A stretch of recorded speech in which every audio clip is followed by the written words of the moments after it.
5 minutes, 5-minute card, 2 minutes, 1 minute, 30 seconds, and a stop for when the time is up. Afterwards, you will get a 5-minute question period, and I will be showing the 2 minutes and 1 minute, and then the stop when that is done, and then it will be done. Presentation. Okay. Just a second.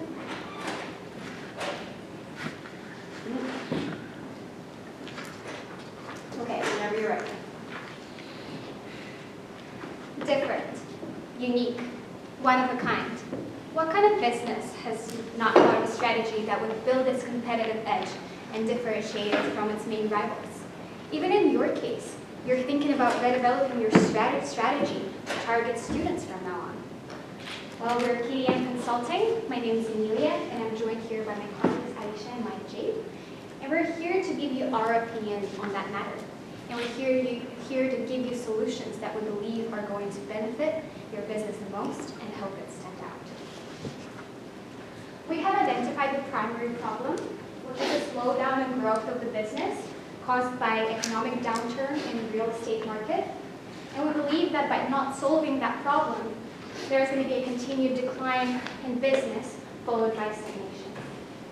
And some of the secondary issues we have identified that have to be addressed right away is raising brand awareness, is differentiating your business from your competitors, and properly marketing and targeting services to your current customer base.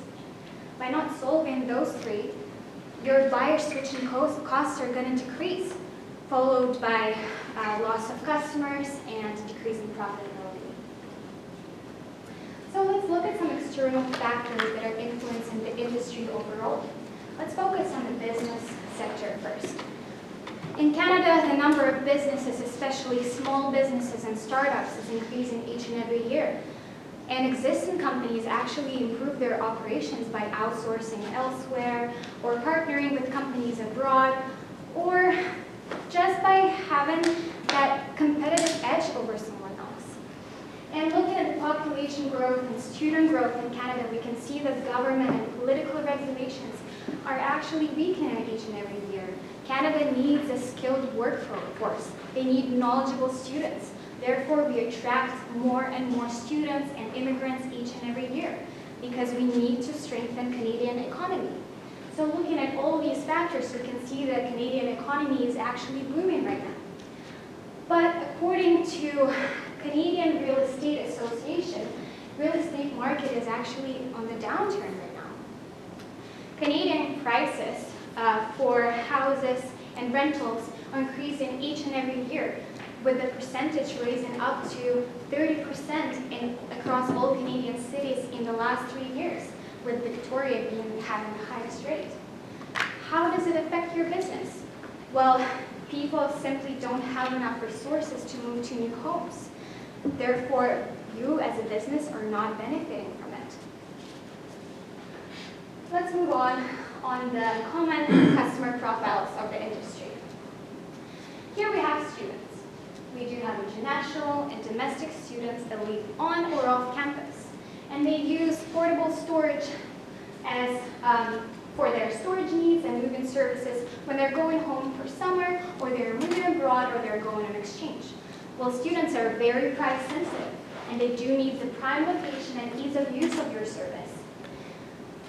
Students' income is averaging between $0 to $30,000 a year. So we have to consider, is it a viable market? Moving on to residential.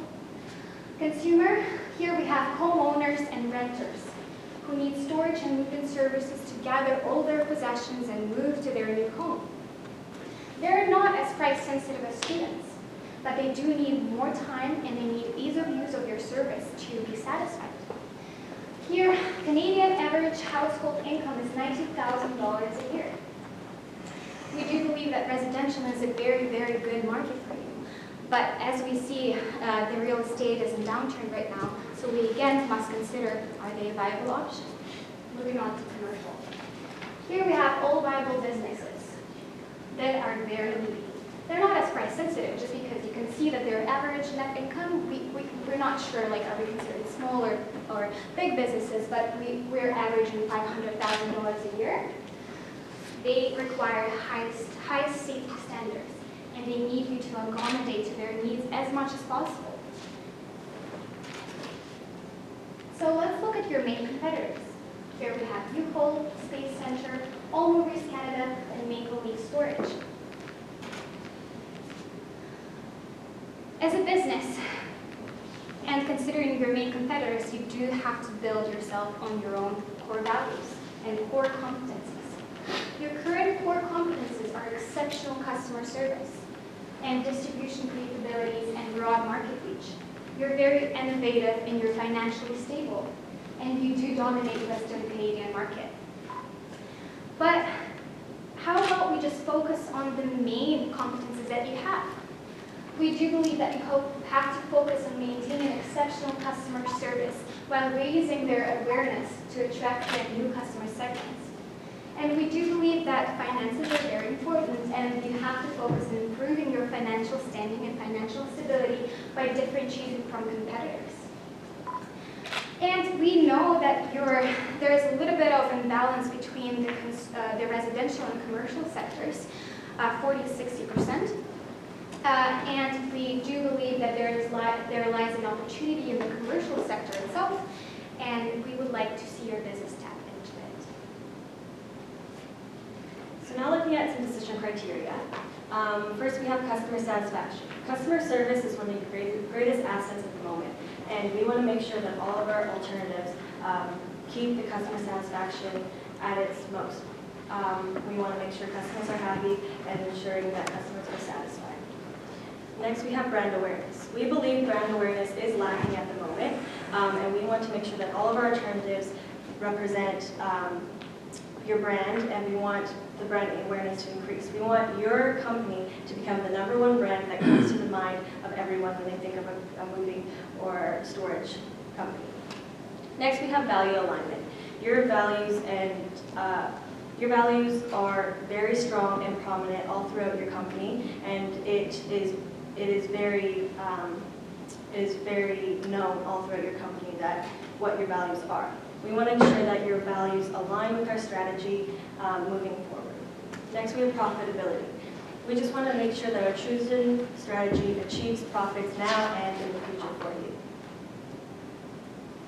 So now looking at some alternatives. Our first alternative is to develop a marketing plan catered specifically to students across Canada and at various universities. Now looking at some pros and cons, this increases brand awareness to students all throughout Canada. Through word of mouth, through friends talking, through your name being on campus, your brand is recognized at all universities and will be pushed through all universities across Canada. Another pro is that storage is a need for students. So a lot of students live on campus or close to campus, and they live here for 3 of the 4 quarters of the year. But that 1 quarter of the year when students are moving to back home or to a co-op or a different city, we will need a moving facility or sometimes storage for their belongings. So the need is there.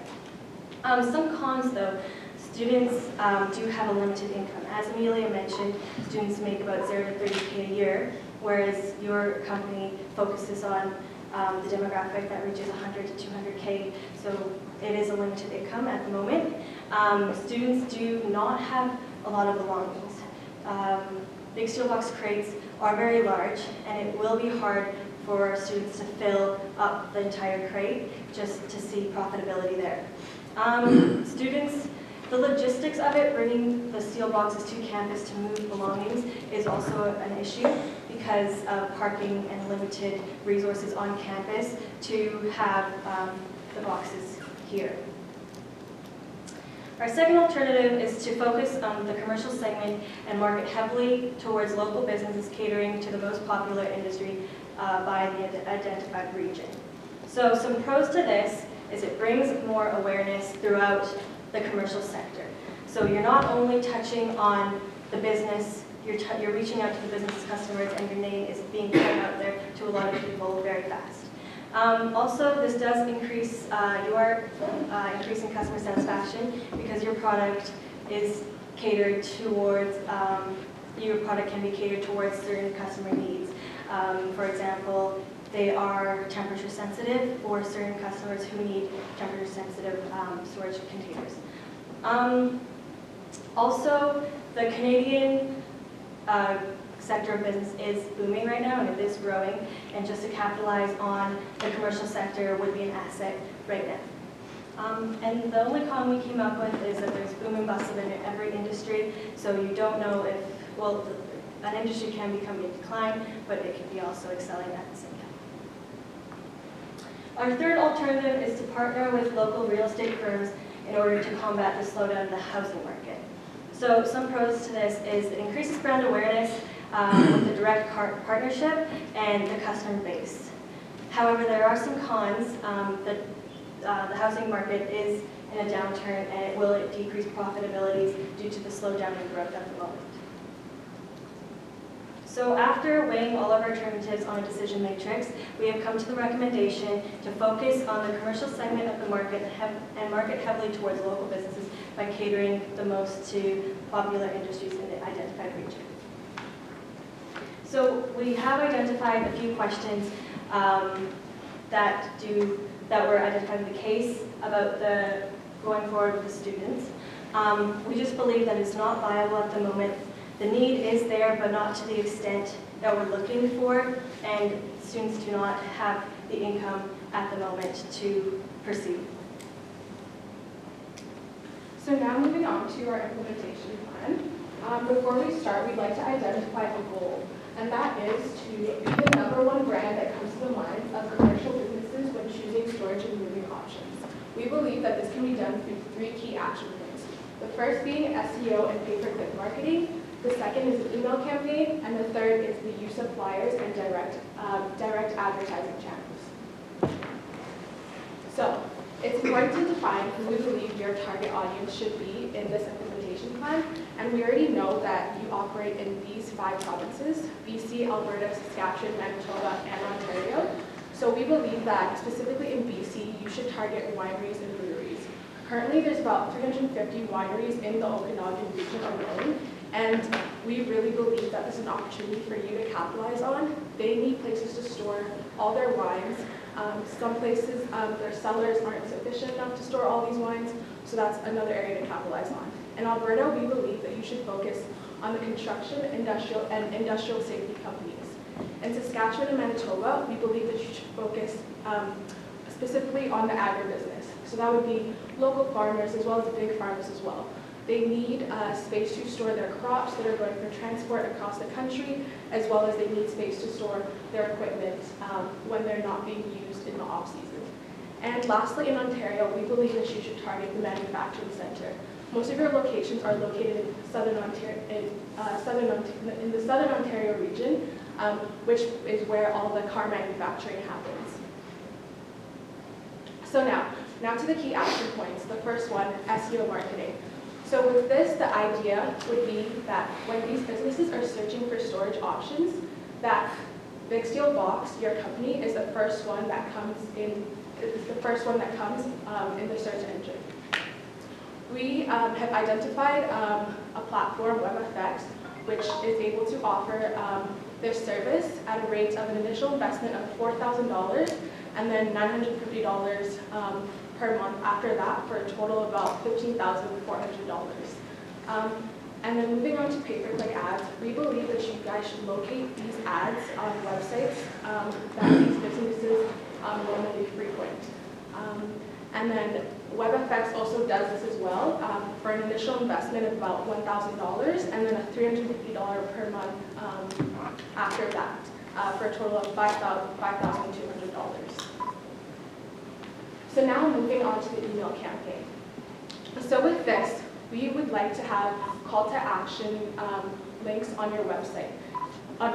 These call to action links would be where a customer would sign up for your newsletters, your blog posts, and stuff like that. With this, we can obtain their emails, and then we would be able to send them all of our information, send them promotions and prices.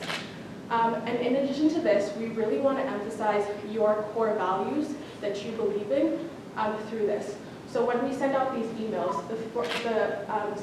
when we send out these emails, your company values will be the forefront of all these emails. And we believe that you should send these emails about every 3 weeks to a month, depending on the market research that is conducted beforehand, seeing how people respond, and etc. You can do this through a platform called MailChimp at about $19 a month for a total of $228 for the entire year. So now moving on to flyers. So this is sort of a business-to-business strategy and the use of direct mail advertising. So what would happen here is you guys would research on the businesses that you would like to target. For example, in Ontario, for example, in Saskatchewan, these local farmers, you would send out flyers to them, and they would be specifically catered to them, and it would integrate all of your company core values in these flyers, in their design, and all that. And this would be at a cost of about $4,000 to $10,000 per send, depending on how many companies you are sending these flyers to. So now onto resource management. So you currently have a marketing team in place, and we do not believe that hiring extra personnel is viable to do all the things we've outlined. So specifically, giving the current marketing team you have specific tasks to do these would be viable enough. And you're currently located, your headquarters are currently in Kelowna, so having these operations being done in Kelowna is the best option. So now moving on to budget. So 50% of the cost would go into the SEO marketing, 29% would go into direct mail, 1% would go into email, and 30% would go into pay-per-click, for a total annual budget of about $35,000. And you guys are actually, we did the projections, and if you guys are able to obtain about 5 businesses a year, you guys will actually make your money back within the first quarter. So now some KPIs. For the email, we plan to have an open rate of about 20% and a click-through rate of about 4%. These would be optional. For SEO pay-per-click, we want to have 1,500 visits to our websites per month. And then we also additionally want to gain 200 new business partnerships across Canada in 1 year. So now this is a summarized version of our implementation plan. As you can see, it's split into steps and quarters. The X's represent when you guys would be sending your emails. Again, like I mentioned earlier, that would be once a month, every few weeks, depending on the metrics that you guys decide. The hearts represents the key milestones of acquiring 200 new business partnerships. The first heart there would be about halfway, so having about 100 in the first half of the year, and then the last one would be having the full 200 in the last part of the year. Now looking at some risks and mitigations. So number one risk is there's not enough interest throughout our marketing campaign. So to mitigate that, we want to do a door-to-door marketing campaign, really get personal with the clients and build a relationship. Therefore, your name is the first name that they think of when they think of moving and storage. Second risk is online disengagement. So just not enough people using the website, not enough people online. And to mitigate that, we would review and revise the website to make it more easily accessible for customer use. And the third risk is increased competition in the industry. And a way to mitigate that is to find different ways to differentiate yourself so you continue to be an industry leader. So just to conclude, we believe that focusing on the commercial segment of the market is the best viable option for you at the moment. Students do have a decreased income, and there isn't a vast need for it at the moment. I know me personally, I like to drive all my belongings home every summer just because it's easier and cheaper for me. But we believe that if you stick with our recommendation, that this will be the best option for you for your future. Thank you. Now we open the floor to questions.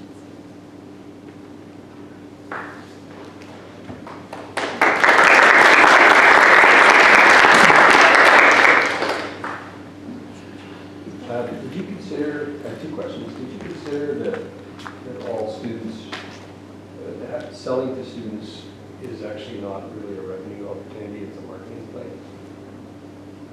Did you think about that at all, or? Yeah, we did think about that, but the way we looked at it is this, that if we were to market students, we didn't believe that the return would be what you guys would be looking for. So we don't believe that students, although they would still be aware, they still wouldn't capitalize on the option of using the portable boxes. And I do believe that number one reason why do people market to different segments is profitability.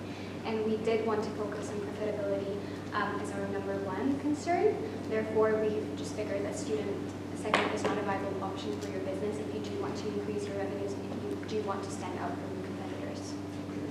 Then the second question was, all your activities until just at the end were basically inbound lead generation coming in towards a contact center. And then there was one statement there about outbound activities where you might have a salesperson calling on customers. Did you explore that at all? Did you expand on that, or look at what that would cost or that kind of stuff? Can you repeat the question, sorry? So everything was inbound lead generation, using SEO or flyers or those kind of things for commercial. And then right near the end, you had one line that said outbound marketing activities, which I interpret as a salesperson. Okay, so basically we explored door-to-door opportunities as well. We do think that we have to explore, we first have to try out different ways to market this. Therefore, we will focus on the SEO marketing and click or pay, but we do want to see how will the door-to-door marketing work with the business-to-business operations. We do believe that if one of your representatives came to the local winery and explained and actually brought to awareness that you do have boxes that are temperature sensitive, and you would explain the benefit you would deliver to them, while kind of explaining why would it deliver benefit to you, you could develop partnerships that would not last just for a year. You could explore different revenue streams that would last for years, maybe in the future, because if you do develop contracts that your customers are satisfied with, they're going to remain being your client.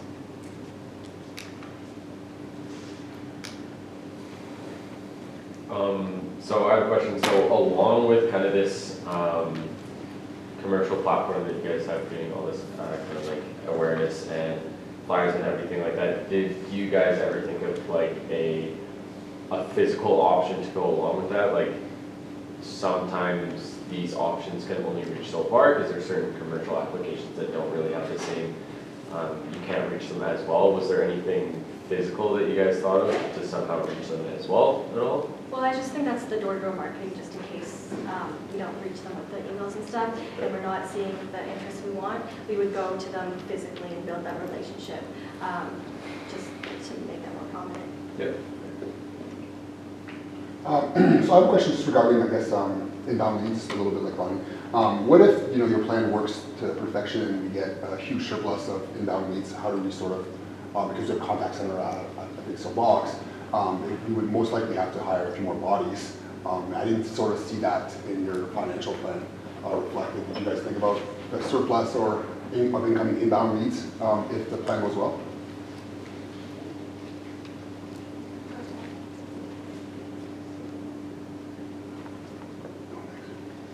So we have actually identified best case and worst case scenarios for our solution that we gave you, and we do believe that by partnering with 200 businesses in the first year and getting just an average of 2 boxes per one business in that year, we will generate a revenue of $60,000 in just the first year. And the best case would be getting contracts with 5 boxes per business, with 200 contracts in the first year, leading us with a revenue of $115,000 a year.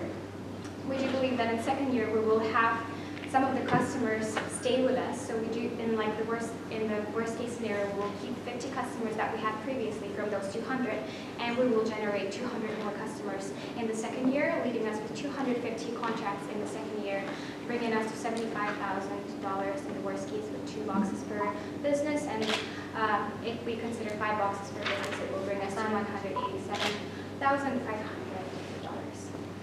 which would, I'm just gonna stop.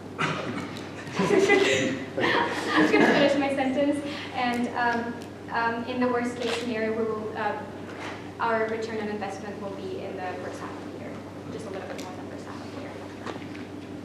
Would it be okay if each one of the judges could stop off one question just to clear up our last remaining thoughts? Because we only heard from 3 of us. That's the end of the question period, actually, we try to say, we can, of course, in the end. Okay, that's fine. Sorry, Laura. Yep. So that's it for your presentation. Thank you. Yeah, thank you. Thank you.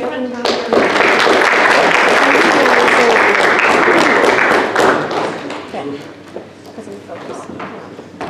And I changed. So you turn the I don't know if this is going to change. This thing. I can be like, it would be on extra high. Instead of bottom. I don't know what it is. yeah, I always figure it out. So like it's just turned out fine. What do you do? I just had it back before 1600. Yeah, you changed your eyes up. Yeah.